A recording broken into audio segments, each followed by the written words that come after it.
But on Thursday, tagaanta mo og problem sheet number 2. Okay? Naba mo imilabuan karon? Tanan ba mo na may imilabuan? Hello? Murag, sir.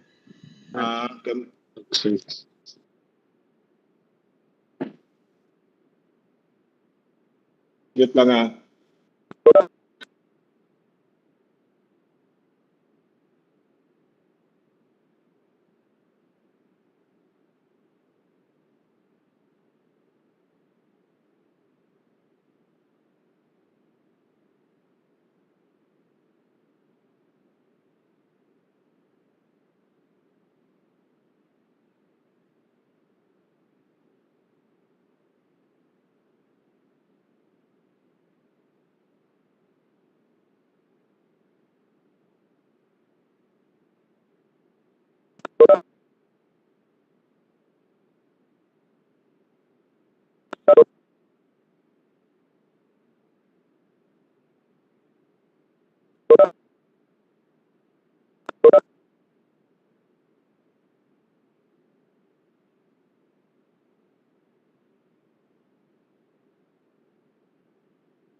Plus photo sa tagagyat lang.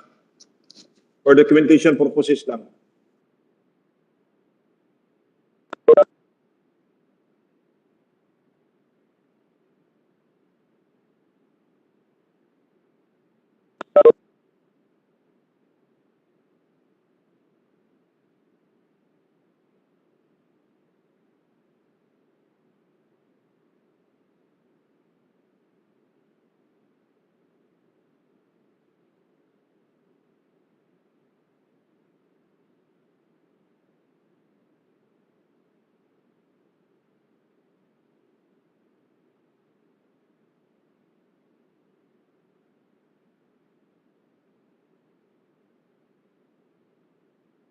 Thank you, thank you.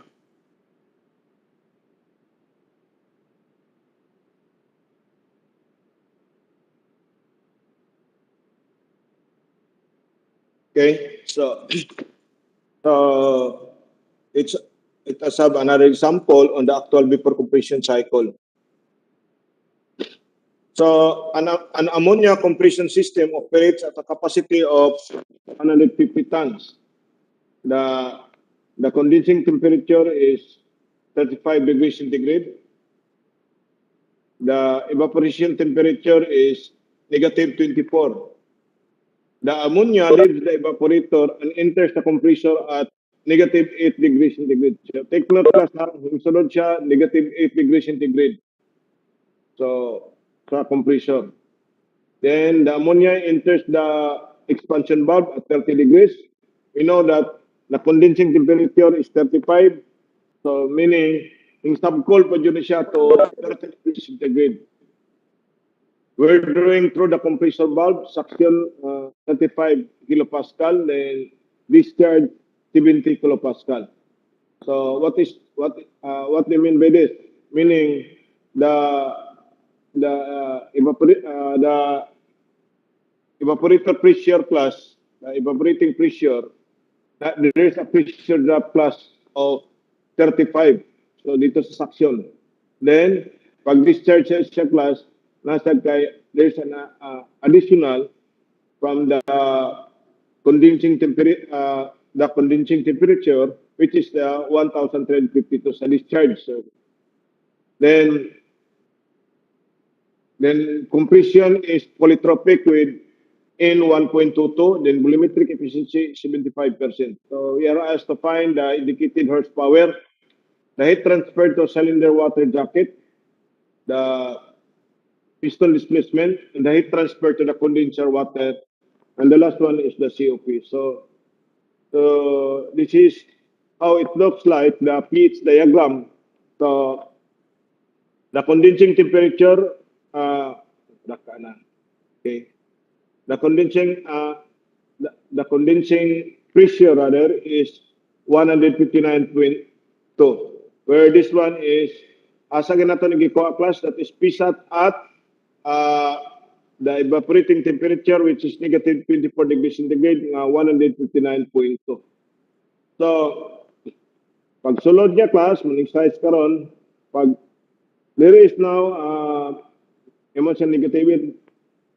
So dito sa suction class, there's a pressure drop of 35, meaning 159.2 minus 35, so mahimo na na siyang 124.2. Then pag-abot sa suction discharge, ang imong 1352 nadugangan siya og 70 kilopascal. So where this one, kaning 1 to 2, it follows PB in is equal to C, where N is equal to 1.22. Okay, so these are the enthalpies. H4, HF at 30 degrees centigrade. Okay, so again class, actually this is approximately equal in siya sa class, kaya we know that kaning 0.4 class, dool na kay siya there is a saturated liquid kaning class. That is why atong approximately equal na siya sa HF. Then H6, that is HF at 159.2. Kaning H6 nimo, H6 is 159.2 and negative 8, so 1,465 kilojoules per kilogram. So we know that H1, H6 class, yes, a pressure drop class, paano na niya, constant ang iyang enthalpy. Kahit kontrolon man ang iyang flow. So meaning, abot na to pasabot class, pag mo niyang pagsulod dito sa compressor, kani siya diri class, kani diri, H6 mo, kung H1 mo, equal na ang enthalpy ana. Okay?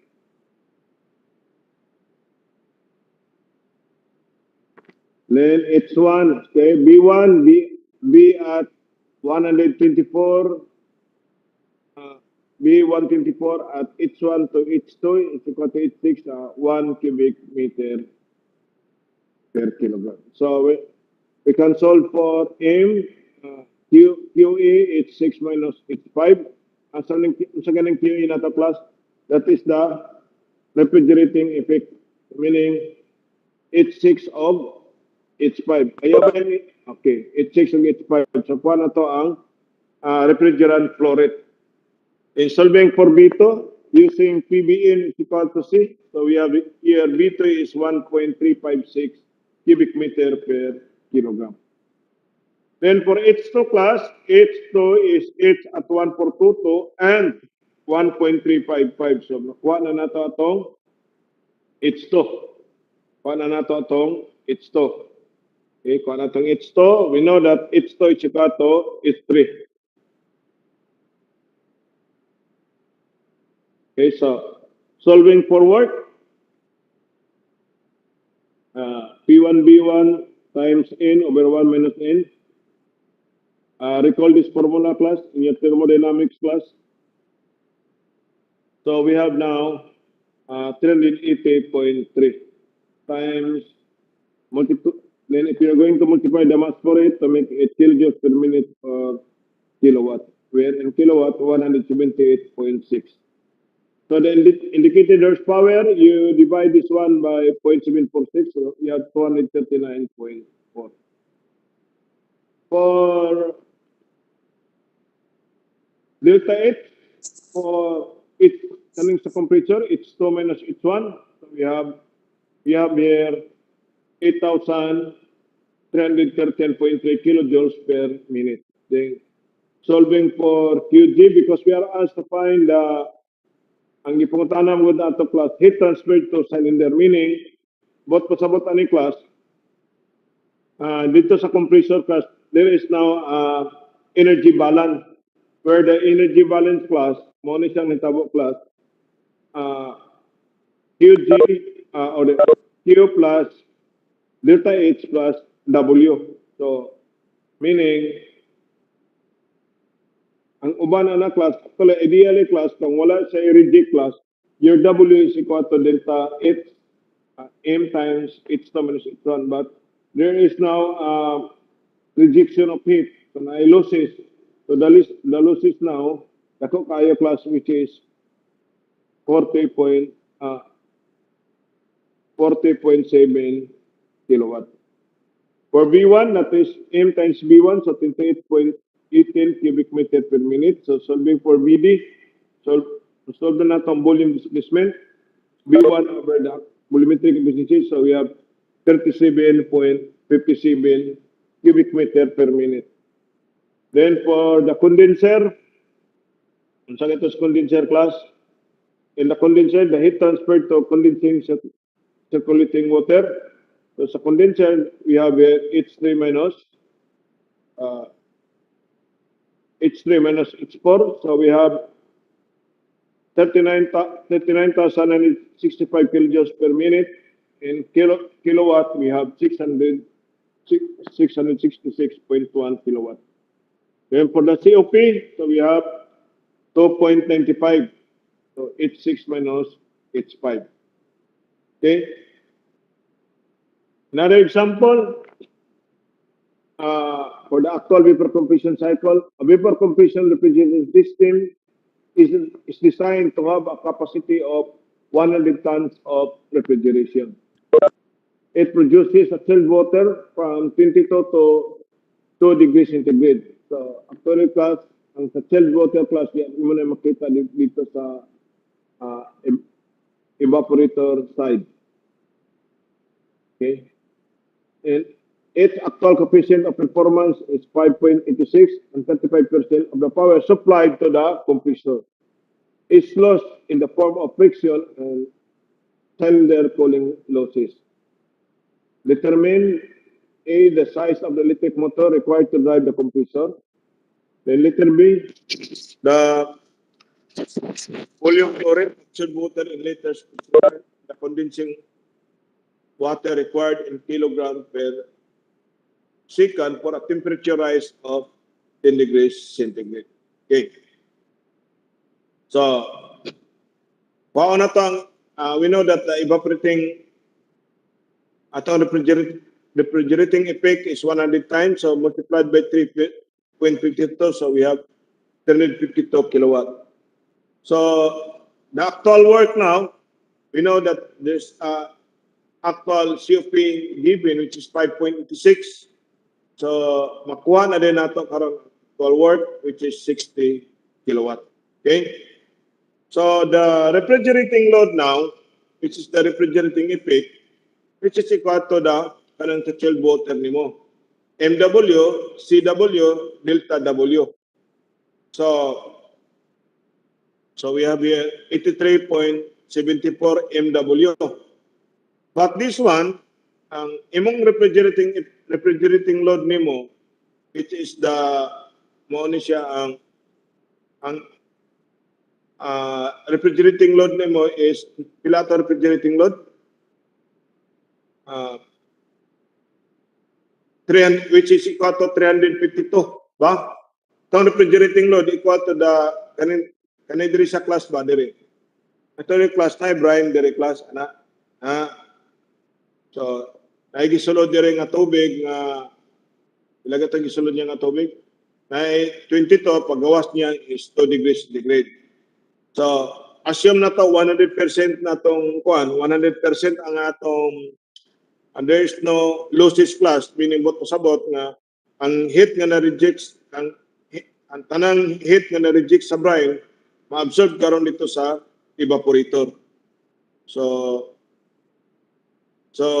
atong gi-equate, so na-solve na tong MW, 4.2 kg per second of chilled water. Now, of course, the mean temperature of water in the evaporator, kung pagsulod o paggawas, ang mean ani class. So meaning, average aning 22 plus 2 divided by 2, which is 11 degrees centigrade. Ani mo siya class, why? Well, sa letter B mo class, we are asked to find the volume flow rate of the chilled water in liter per second. Diba? So, ani mo siya class, namang goy, mo mani musulod diri karon chilled water. Na kay 22 dire, 22 magawas din siya og 2 degrees centigrade. We are asked to find pila ang imong chilled water nga imong volume water. Kanin dire. So kuha na. So from steam table, kuha na to pa average is 12, so we have 0.0104 cubic meters. So the volume flow rate of chilled water is simply the mass flow rate of chilled water, which is 4.2 times the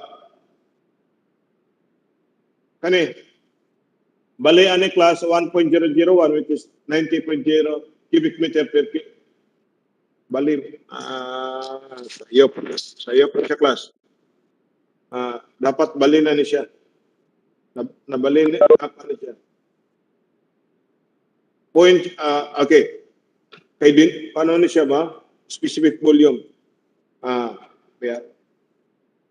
It should be, kani siya class, ano ni siya class sorry class kani siya dapat ni siya, ano na siya class. It should be 8.001, nabutang direct class 90. Kuha ninyo class. Kani siya class kaning 9 class dapat kuha ni siya plus open parenthesis kani. Wala ni 9, dapat ni parenthesis ni siya. So that is 0.0042 cubic meter per second or 4.2 liter per second. Then for letter G, letter C, tama sa letter C. Sa letter C, the condensing cooling water in 35 kilogram per. Now, take note class. 35% of proper supply to the compressor is lost in the form of friction and ancillary cooling. So meaning, kahit ang 35% anak class, himpaingon sa cooling water, that is 0.35 times. Ilagay itong W gani class? 60. Atong power. So that is 21 kilowatt. So, if you are going to energy balance now about the system na class so we have here QC plus QD is equal to W plus QA. Asin mawala mo class Kani, bot ko sa bot class ba kani? Pwede man ta mag-energy balance. Pwede man ta dire ka mo naman ng system class, di ba? System na siya class. If we're going to have energy balance class, sabi ka sulod rin, Q, ang gasulod rin QE plus W, din magawas QC o QG. Kaning QG maning hit ka na loss diri sa compressor. Okay? So we have here, sa ato pa, ang actual karon ang sa condenser class is, sa condenser is 391 kilowatt. So the condensing cooling water now is QC over CW delta W. Meaning, bot pasabot ani class, diri, ay actually class, ay unta ni siya kung diri kani naga po kung diri heat exchanger. Munang gitawag nato diri butan nato og cooling water kini. Cooling water.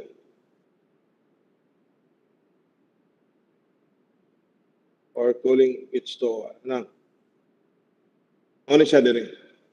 So we know that QC is equal to MW CPW to big panman siya class. So we have here the condensing cooling water now is 9.34 kilogram per second. Okay. Basin matingala mo sa may purpose yan ngano mabutang man tao kanang ngano mabutang man tao kan kini cooling tower. Anong naman tayo heat exchanger dia? Ani mo gani sa class kung di na to butangan mo class. There's a tendency now kanin diri sa condenser mo init ni siya kayo. So to prevent that one, parang dili kay siya mo kan butangan nato siya og heat exchanger na ang heat nga ma-reject is condenser ma-absorb atong cooling tower. So instead of fan class imong ilabay sa environment, dili na lang sabutan nato sa cooling tower kay mo increase man na siya class man nito sa cooling tower kay control man niya ang temperature. Kay kung sa surrounding class, we know that the temperature in the environment class mo vary man siya class. Okay? So mo ni siya ang purpose class. So mga guba sa datong condenser. So if kung gusto pa yun mo class, may bawaan yun ni class, nada dagan sa our class kanang sa mga YouTube, tanawan na ninyo class. So mga purpose na, anong Brian class, anong dili man pwede ang evaporate, kung mga dagko ng nga planta good class, kiranan mga class, karang example, kanang sa ice plant, ang mahitabo anak class, kanang sa ice plant class, kung anak class, nanay evaporator kay nga dako dia. So nanay mahitabo din anak class. So kani sa evaporator class, kani nga area din ang